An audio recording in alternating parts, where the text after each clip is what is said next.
नमस्कार मंडळी, आपल्या चॅनलमध्ये तुम्हा सगळ्यांचं स्वागत आहे।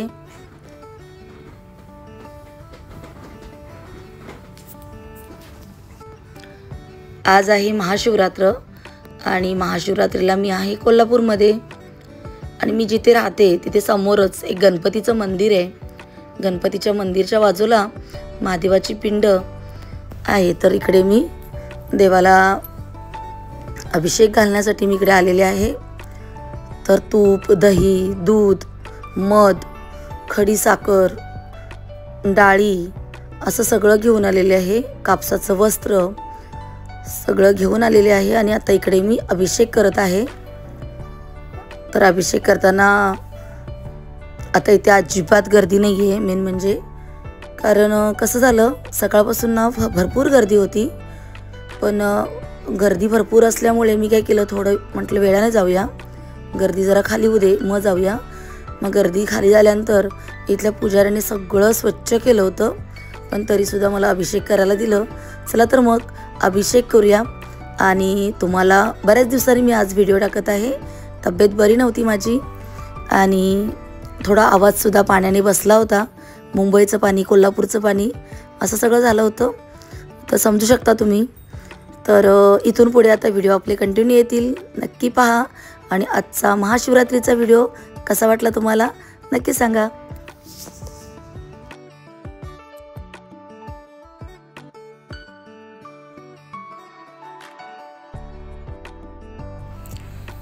महाशिवरात्रीला कशा कशाने अभिषेक करतात ते तुम्हाला आता मी सांगणार आहे।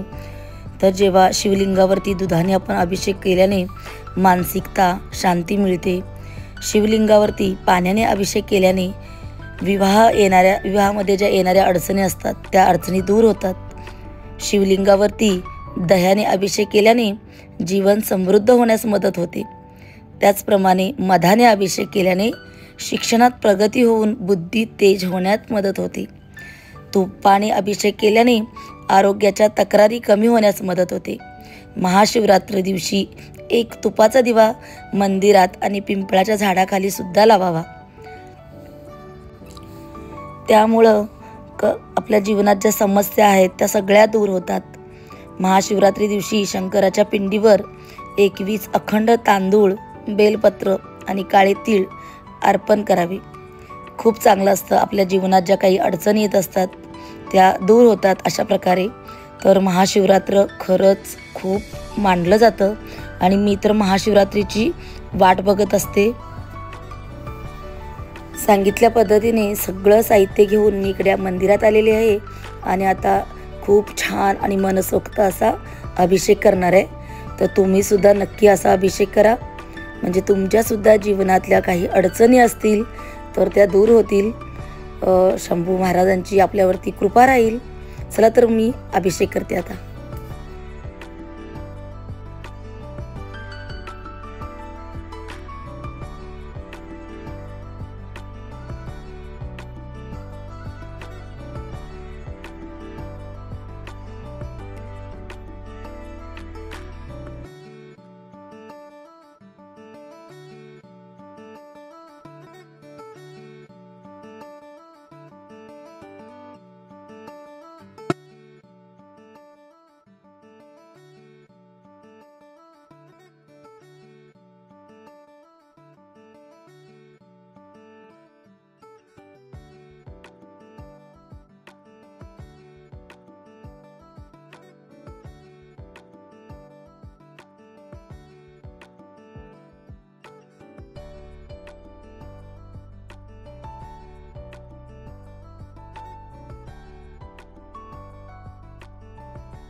खूप छान पद्धतीने माझा अभिषेक मी आता संपन्न केलेला आहे।